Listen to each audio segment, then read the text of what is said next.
सत्य, ठळक व निर्भीड, सक्षम न्यूज। जत तालुक्याच्या राजकारणात पुन्हा खळबळ।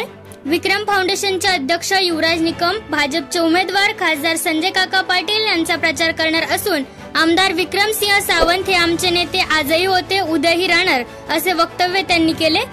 सांगली लोकसभा मतदारसंघ यामध्ये जत तालुका नेहमीच चर्चेत राहिलेला आहे।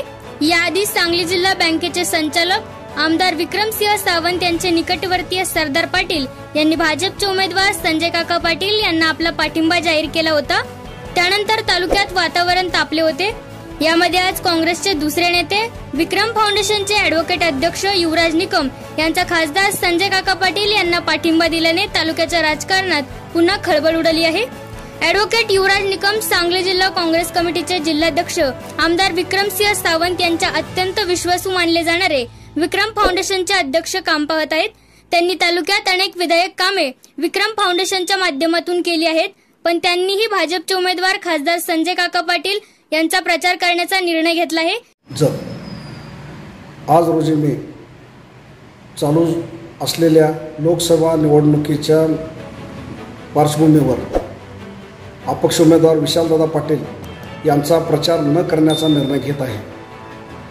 आमचे नेते सन्मान्य विक्रमसिंहदादा सावंत यांच्या विरोधात कट कारस्थान करणे, जिल्हा बँकेच्या वेळेला त्यांच्या विरोधात कट कारस्थान करून दादांच्या पराभवास कारणीभूत असलेल्या लोकांच्या पाठीमागे आम्ही उभे राहणार नाही।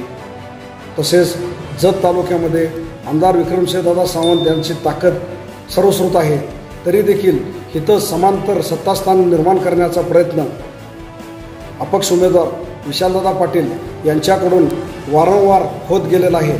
त्यामुळे आज रोजी आम्ही विशालदादा पाटील यांचं काम न करण्याचा निर्णय घेत आहे। तसेच आघाडीचे उमेदवार माननीय चंद्रहार पाटील यांच्या निवडून येण्याच्या क्षमतेविषयी आम्हाला शंका उत्पन्न होत आहे।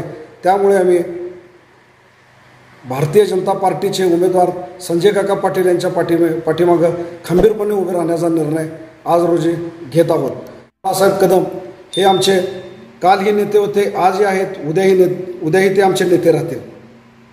आज रोजी दादाने जरी मोठ्या मनानं त्यांना माफ केलं असेल तरी आमच्या मनातून जिल्हा बँकेला झालेल्या पराभवाचे सल कमी झालेले नाही।